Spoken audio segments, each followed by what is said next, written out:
Hi, y'all. This is Kristen Chenoweth. Hi, I'm Gloria Stefan. This is Sarah Bareilles. Hi, I'm Patti LuPone. This is Lin-Manuel Miranda. You're listening to the Broadway Podcast Network.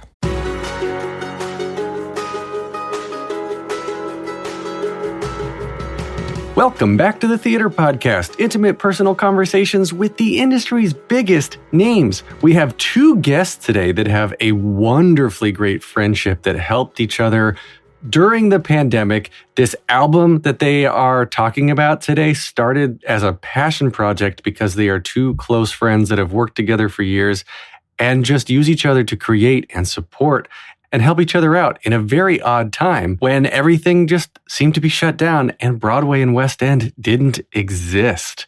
They have an obvious love for classical theater music, and their covers throughout this album are just absolutely incredible. So everybody, please make sure to check out Together at a Distance.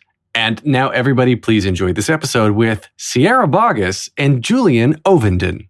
Here you go. 1, 2, 3.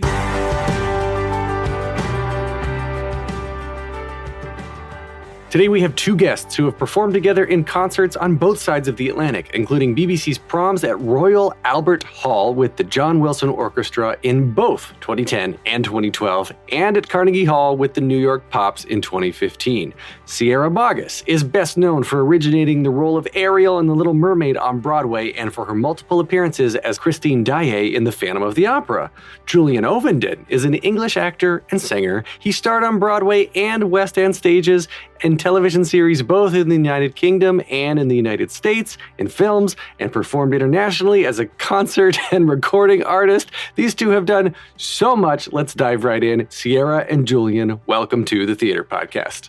You two are here today because you are longtime friends, and I want to get into the friendship because you've both just released this amazing album. I mean, it spans 7 decades of musical theater's iconic hits from Lord Andy Webb's, Rodgers Hammerstein, Lerner Loewe, Leonard Bernstein, Stephen Sondheim. I cannot speak today, so this is going to be a really great interview. Yep. Jason, Robert, Brown, and Roar. So you've performed together for a long time. Tell me how the two of you met. We met when I was doing a show in London called Love Never Dies. I've heard of it. Yes. And Julian and I were asked separately by a conductor over there named John Wilson to sing together at the Proms, which is this fabulous thing that Americans never seem to know about. And it's like it's the biggest classical music festival in the world. The Proms? And yet we Proms, don't, yeah, and yet Americans don't know about so it. it's at the Royal Albert Hall, which is this big, wonderful venue, huge venue in the middle of London.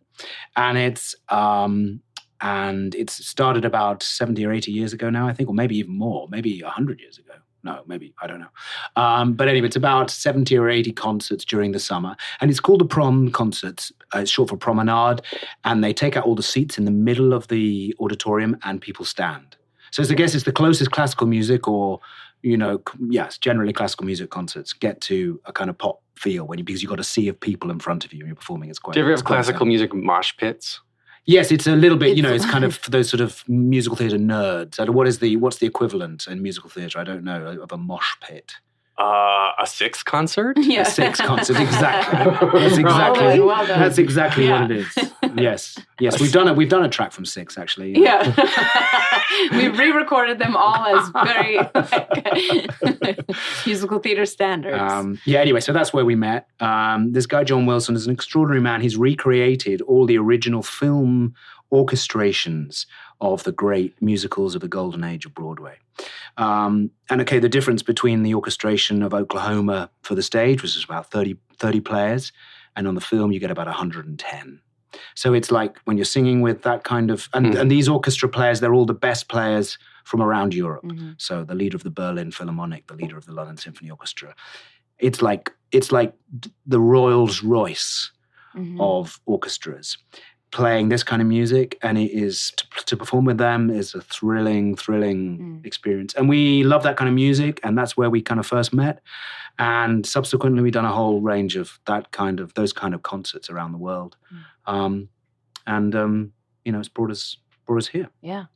So you've got the album now. I guess it's called Together at a Distance, which obviously I suspect is a reference to the fact that we're just coming out of a pandemic in theory, right? I think we're coming out of it. We hope. We hope, fingers crossed. So you're staying together, you're creating music, and so much on this podcast that I talk about is about mental health and maintaining the success of, or the stress of being successful, right? Mm-hmm. And so the constant need for creation and for expression, and even when you're in the middle of your amazing job, you're still looking for your next one.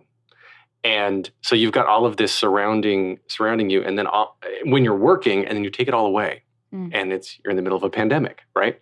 And so now, through all of this, when did the two of you connect? And you're like, we need to create, we need to do something. What is the need? Well, exactly what you just described. That was the need. Is that when we created this was smack dab in the beginning of the pandemic. We didn't still know what was going on. We didn't know when we were going to get to even travel at this point. So Julian and I missed singing together, like just what Jules brilliantly described of the way that we met in the style that we got to sing in, with the size of orchestra, with the caliber of music and orchestra. It's just, we missed that. And so we wanted to create something with each other, and also provide some type of relief and maybe joy and healing for people that were watching and listening all around the world, truly, because everything was done online. So this really was born out of that need for connection and healing and making music again together. So the connection's really interesting, because you recorded isolated, right? You weren't together when you were recording. Yeah, no, the whole project was done remotely. So let me just talk you through the sort of practicality of that. We have no expertise with engineering or like even plugging in a cable. I find stressful. So my son, who was 11 at the time, walked me through the sort of basic premise of GarageBand, and we bought some microphones. We installed one in. Well, Sierra installed hers in her shoe closet. Yeah. Mm-hmm. And often reuse space these days. Yeah. Yes. I put mine in my sort of attic room, but it's not like a studio. I mean, you can hear my daughter kind of complaining about doing her homework through some of the music. You can hear my cats. Cabs, everything. It was very much a bootleg kind of, how it started. Yeah. And I sort of learned on the job, really, learned how to put it all together. So I made the track and then sent it to Sierra. She would put her version down, and then I would do my version, and then we'd talk about it, and then we'd rejig it. And that's how and then on top of that, we decided that, as Sierra said, we started it as just a little kind of, a sideshow, really. It was just like a conversation through music over 3,500 miles. But then we thought, well, maybe we can share it. Maybe we can, put it out there to a wider audience. She's a bit more social media savvy than I am. So we made some videos, some video content. Yep. On the YouTube. Yeah. And then, and so that kind of started that whole thing. And that's how we kind of started to release these songs. And then we got a producer and somebody who actually knows how to do this. And so they made it into the album that now everybody can buy and listen to. So it's been amazing listening to our tracks transform from what Julian and I were doing out of like desperation. Yeah. And then turning it now into something that's like, we're so proud of it, of what it's turned into. Yeah, so you still get, we got symphony orchestras playing on the album, so a lot of it is full orchestra, very, very, kind of loyal to the original music. But also we wanted to retain some tracks that kept the intimate feel of some of the songs that we recorded. So, for example, Till There Was You from The Music Man is just me on the piano. Mm-hmm. I think there's another one on Heather on the Hill. Oh, Heather on the Hill. Those are literally the two that I just listened to. Oh, cool. Before I was coming up here, and I was like, it's. I love the intimacy of like I feel like I'm with you in your attic, literally. Yes. Just that's sort of what we kind of, and I think that we all struggled to a greater or lesser extent during this period, and one of the what I love about the fact that what we've done is like it's a lovely, positive souvenir, I suppose, of that time, and that that people have really enjoyed it, and that something good came out of a period that was so, for artists especially, for people who rely on an audience or rely on creativity, collaboration with other people in the same room. That something positive and worthwhile came out of it. Yeah. Is this the first time the two of you have put together a formal project, like on your own? I know you said you worked together. Yes, I think it is. I mean, we'd love to do a show. We'd love to do a show, but we haven't had the chance yet. But we had always wanted to record together. We always wanted to do an album like this, but there just never was any time. And so, of course, life took care of that for us. These are all, as the intro was saying, that they're musical theater standards. So we've got Make Believe from Showboat, All I Ask of You, of course, from Phantom, something that you're very known for, Sierra. Too Many Mornings from Follies, Tonight from West Side Story. I mean, the list goes on. These are amazing tracks that everybody probably knows every word to. Yeah. Why go the route of musical theater, of this classical sort of stuff, when so much of what we're seeing now coming to Broadway is Six, right? We talked about Six. It's Poppy or Moulin Rouge, which is all just a medley of pop songs for the most part, right? Well, because, without being too blunt. Oh, please be blunt. Look, there's obviously a space for that kind of music, for pop music and for jukebox musicals. They're bringing people into the theatre that wouldn't be there otherwise, which is a good thing. They're good for the economy. They're entertaining. But the music that we're doing are from shows which are, they were conceived as theatrical pieces. And they're serious craft. They're not shoehorned. They're not someone's back catalogue shoehorned into a fairly, kind of shallow storyline. Into a moneymaker. It's people who have spent their lives honing craft. And I think what we do generally, we've been exposed to high quality work. I think we're demanding of ourselves in terms of what we do and the projects we take on, generally speaking. And we wanted to do something that was that sounded expensive and that sounded like that sounded good. And you can't get better than Bernstein. You can't get better than Rodgers and Hammerstein. You just can't get better than Sondheim. I don't think in this world of musical writing. I think maybe there will be a new generation. I'm sure there will be a new generation of writers. But at the moment, I think we're in a bit of a flux and a bit of limbo land because we don't know what is next. And people have turned away from character-driven work into, money. Which band can we plunder songs from, et cetera, et cetera. So, I think also it's all of that, and it's what you said, when musicals now have this sort of sound, I think that's also why we wanted to do the sound that you were describing, the pop and all that. There's a place for then this type of music that Julian and I love to sing. This is how we love to sing. These songs are what made me want to do this in the first place. This is what I listen to. This is how I sing. This is how Julian sings. And so I think, as opposed to we're trying to do something that's like, that isn't within our integrity. Yeah, it's authentic. I mean, we both do a fair amount of working with young singers, masterclasses or workshops and stuff like that. Whenever I'm talking to young singers, students, or people coming into the business or wanting to be in the business, I say, use what you have. Don't try and be someone else. Don't try and sound like someone else. Of course, we all imitate. That's part of understanding who we are as an identity, as an artist. We steal I'm stealing all the time from people. But the bottom line is, if you want to have an original, authentic voice, you have to be yourself and sound like yourself.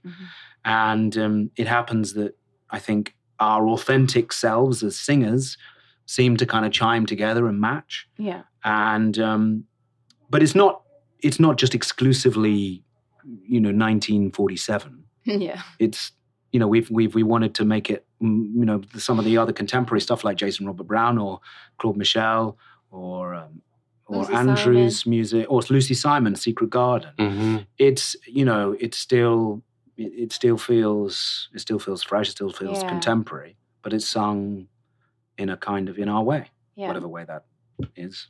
Tie myself in knots. We're going to take a short break.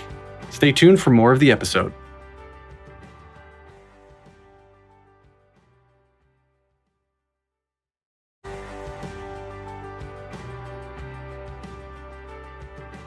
The training then, where did this type of music is I guess I was going to say, like, certain voices lend themselves to certain types of music, of course, but I guess it was Wes Taylor that told me that what made him good at comedy was learning Shakespeare, classics, right? So there's several people I know that started in training for opera. That's sort of not what you would consider a traditional musical theater type of voice. Sure. Like an opera trained singer that made their way into musical theater. Sure. So for the two of you, it sounds like, and I can hear in both of it, you both have that operatic sound, but obviously you can kind of switch it and flip it a little bit. And we were both trained classically. I majored in musical theater, but they trained me classically because they could hear my voice sounded like that. And the music department always tried to get me to switch my major to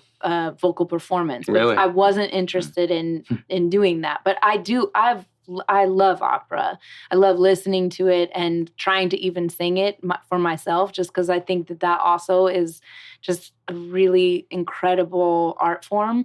And so that's, I think, also how Julian and I bonded so well, is because you don't usually find people in that are singing the kind of music that we do. And like this, I always talk about Julian's musicianship. You don't also find people necessarily in musical theater that are such trained musicians. And it just makes it so much easier to sing with someone if you have the same type of musical language. And you enjoy them as well. I like to defy classification. I think it's much more, as an artist, I think it's much more interesting. Kristen Chenoweth, she could have been an opera singer. Tom Jones, he could have been an opera singer. Yeah. If you listen to his voice, he could have gone a whole different way. An amazingly powerful tenor. He could have, incredible. But I think that what we try and bring is, technical, some kind of technical expertise, or, we try. And interpretation, So I didn't know anything about musical theater until I was 20. I had no, Really? Not really. I wasn't like a nerd. I didn't come from that world. So I've been sort of discovering this music, like a child, I suppose, over the last 20 years. And kind of exploring it myself. And so that's why I sing the way I do, because I'm not trying to be, I don't know. Well, you've got a lot of the credits on TV, right? So like Sir Henry Granville on Bridgerton and Charles Blake on Downton Abbey. So you, like, the acting side of things are very solidified. And then do you try to also add in the musical theater and the performing as well? Or is that kind of like when the opportunity presents itself, you just kind of dive into it in sort of an improvisational, universal yes and, right? Like, oh, great, I'll make an album now. Or do you have a specific sort of direction that you want to take yourself in next? I wish I had the opportunity to kind of control things a bit more. Maybe if I was Hugh Jackman, I'd be able to kind of be a little bit more, well, now I'm going to do this and now I'm going to do that. But even Hugh Jackman, I'm sure, is, kind of suffers from obstacles and hindrances and all the rest of it. I think what excites me is doing lots of different things, collaborating with brilliant people. I've been lucky enough to work here and in London, Europe, and all over the place, really, doing lots of different things. And that keeps me fresh. It keeps me learning, keeps me challenged. Maybe I'd be more successful if I just sort of concentrated on one thing and sort of did that. I don't know. It's boring. But it's like, you get one life, and I love doing different things. And, like doing this, which was a kind of started as a sidebar. Just being here is kind of like, it's cool. Mm-hmm. You created something from scratch. Yeah. Like it's yours, which I feel like is also a little bit of a pressure. For me, it would be a pressure of like, this is mine. I can't, if it fails, it's on me. But if it succeeds, it's also on me. I hear what you're saying, but I think that there has been a shift, and there certainly has in my mind because of the pandemic. I'm always trying to find why things happened. And there is a gift of the pandemic, which is to try to not allow our thoughts to go that of like, if this fails, because what is failure anymore? Because the whole world shut down for that year. And there is no way that this is a failure just by the fact that we created something, and we created out of integrity. We didn't create it out of any other reason. Yeah. I mean, truly. You don't fail. You only fail if you don't try, as far as I'm concerned. If you're trying, then you're succeeding. Yeah. We, as performers, as actors, every day you're faced with a selection of different no's and reasons why not. Yeah. And that teaches you, I suppose, to be resilient and to be, create something that you're in control of. I suppose, whatever small part of your life that you can do that in. And this was one of those choices that we made. We thought, well, who cares what people think, in a way? And it's like, this is just for us. And if people like it, then great. People don't like it, then that's fine as well. Yeah. Yeah. And it turns out they liked it, and it helped. I mean, people were writing us because we started to put tracks out like once every 2 weeks or once a month sometimes. And people would wait. I mean, they would wait for it to drop because it gave them it was something to look forward to, and they absolutely loved it. It gave hope also. Like it sounds kind of cheesy, but it's all the absolute truth. That is what was happening. People were looking forward to having a track from Julian and I come out, see a video that's like something silly and some beautiful music. And also, we feel like Jules and I are reintroducing the classics in a way that's like, don't forget about these as we are moving into this pop world and stuff. Don't count these out because these are awesome. Oh, I love that. That's I love the reintroduction, because you're right. There's so many people now that are getting introduced to musical theater through TikTok, right? So you roll your eyes at that. It makes me sad. Are you on TikTok? Are you on TikTok? Yes. What are you doing? What are you doing? I'm not on TikTok, I can tell you that much. I know, Jules. I know. But that is sad. I mean... Well, I was going to say, I think it's a good thing in a way that it's making it more accessible to people, to kids and adults that may not, want to get into it in any other way or hear about it in any other way. But you're right. There's an art form to the classics and the stories. Yeah. And there's the social media thing. Look, we used it to get the thing out there.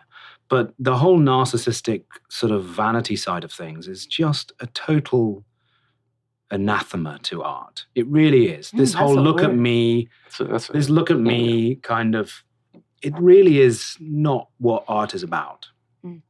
And what I like about our project is it's a duet project. It's two people conversing and communicating.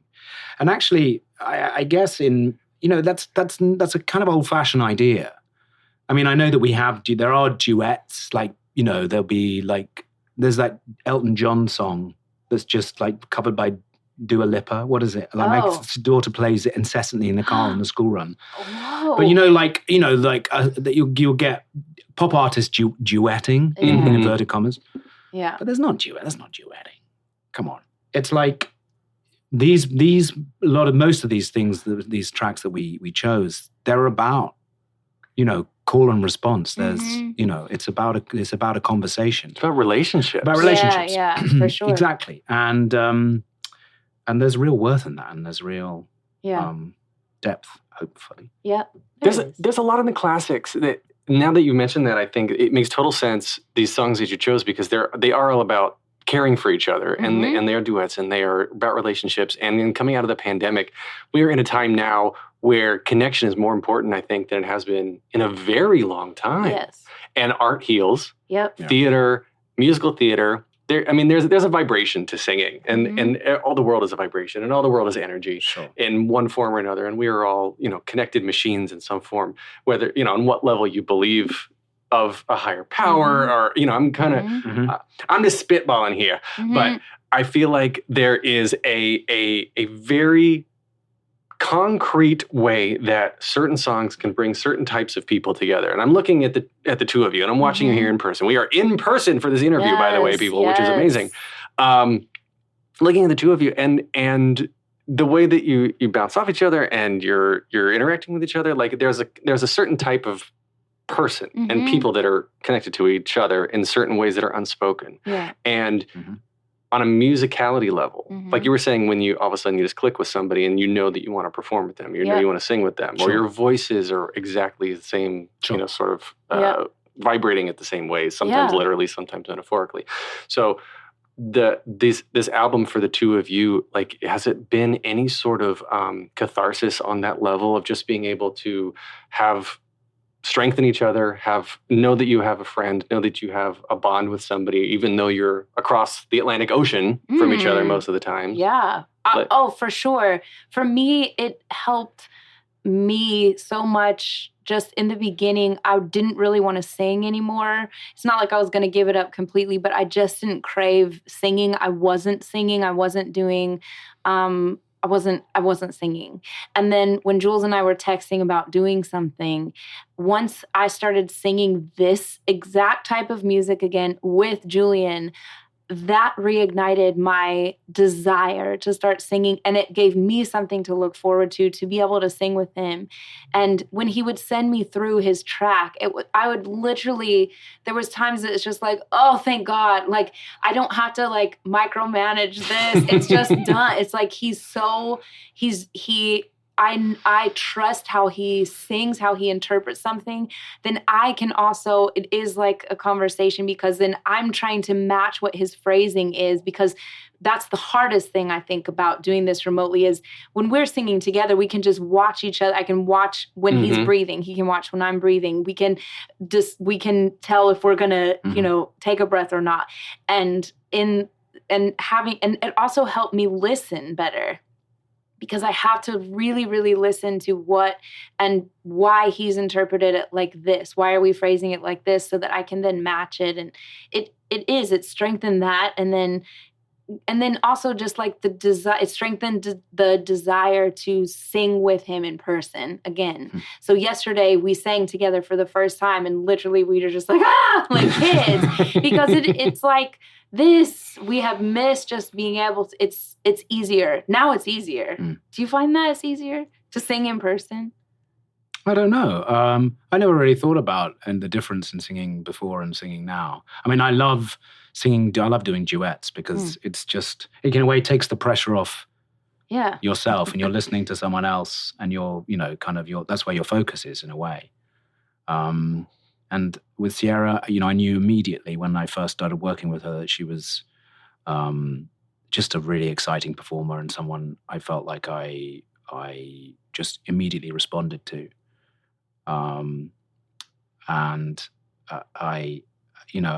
But also in terms of her character, who she is as a person, because obviously that shines through. She's goofy. She's got a good sense of humor. She doesn't take herself too seriously. I like all those qualities. I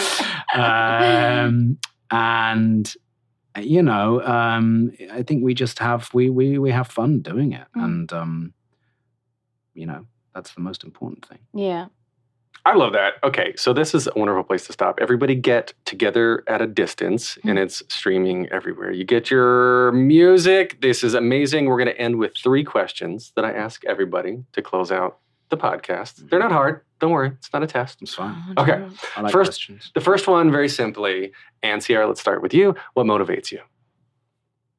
Oh, very simply. Yeah, What are very you talking simply. about? Very simply, what motivates you? I don't know. I feel so unmotivated now. How do I answer? I don't know how to answer that. What motivates me?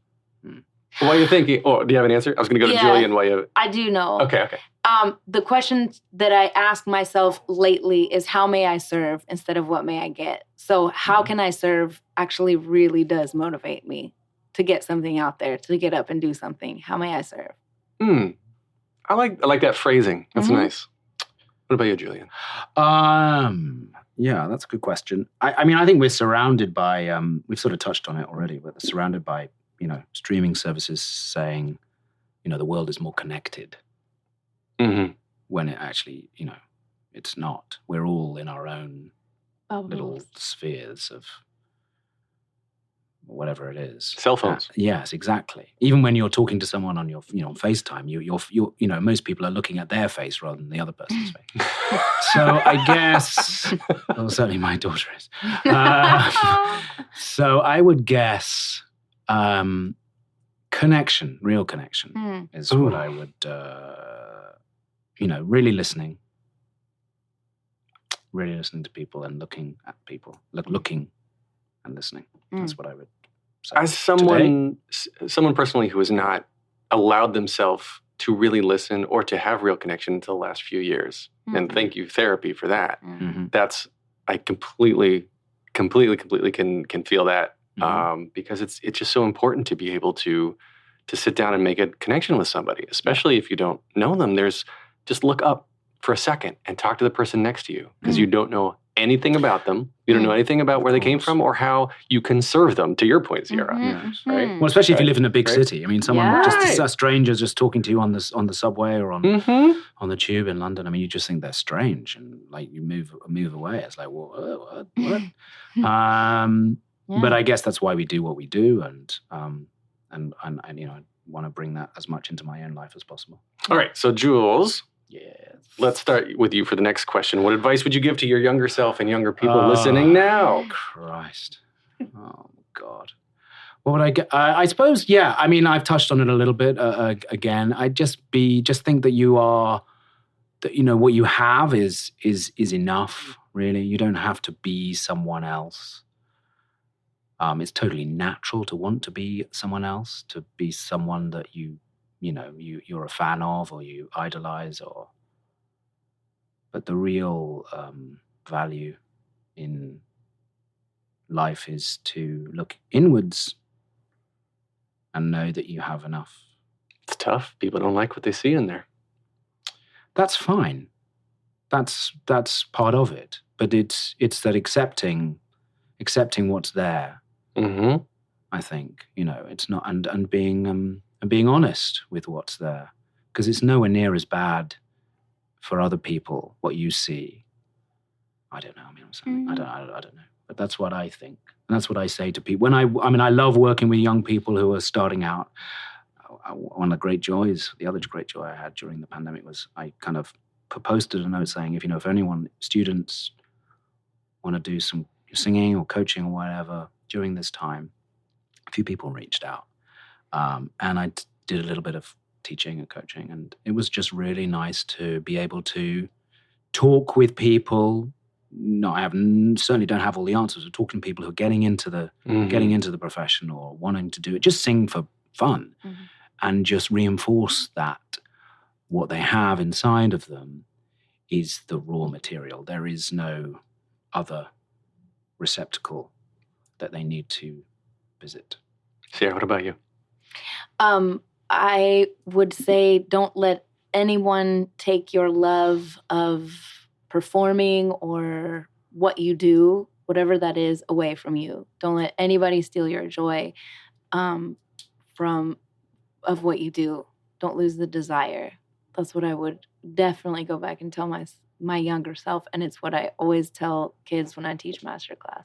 I feel like there's a deeper story there that we will dive into probably some other time, I hope.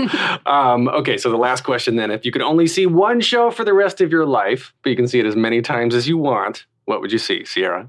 Well, something starring Barbra Streisand. So I would either I would watch her in Funny Girl or her in Hello Dolly film over and over and over and over again. So that's what, it's about the performer. And for me, anybody who knows me knows it's Barbra Streisand all day, every day. So right. is that. Jules, what about you? 6. Well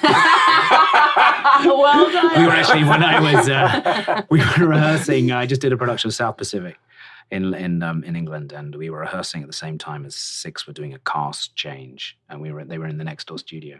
My God, what a racket. Absolute racket. How if you're in that show, I mean, you must be wearing ear defenders or whatever. You must be, I mean, like, you'll be deaf after that. They've got in-ears. Yeah, they got in-ears. Well, there we go. Sense. That tells you what you need to know. The show that I think, Sunday in the Park with George. I think that's genius. Anna Lee Jake, that cast? So I didn't see that production. No? No. Bernadette Peters, Mandy Patinkin. I guess so. I mean, I'm not so... yeah, I mean, I didn't see that production either. I mean, I've seen it on screen. Just a beautiful show. It's amazing. Yeah. All right. Well, where can we find you online? You said you didn't do social media much. Are you online? He does now. Oh, no, I'm fully into it. I rarely do anything else. You can find me online at all the relevant sites at Julian Ovenden, and Sierra is at official Sierra Boggess on Instagram. Is there an unofficial Sierra Boggess? Is that why you... It's because the only reason I joined Instagram, actually, was because somebody was pretending to be me. So that's why I had to be official, because... I want that. How do I get that? I'd like people... I like that sort of... You want someone to be you, Jules? I'll do it. I created a fan account of you. That is so cool. All right, everybody, please go listen to Together at a Distance. And Sierra and Julian, thank you so much. This has been a really wonderful conversation. Yes, thanks so much. Thank you. You can get more of me at thetheaterpodcast.com. Show your support. Help the transcriptions get created at thetheaterpodcast.com/Patreon, Patreon. Find me on Instagram and Twitter at theater_podcast, at facebook.com/officialtheaterpodcast. Leave a rating, leave a review wherever you are listening. This has been edited by Well-Rounded Hoodlum Productions. Thank you to Jukebox the Ghost for the intro and outro music.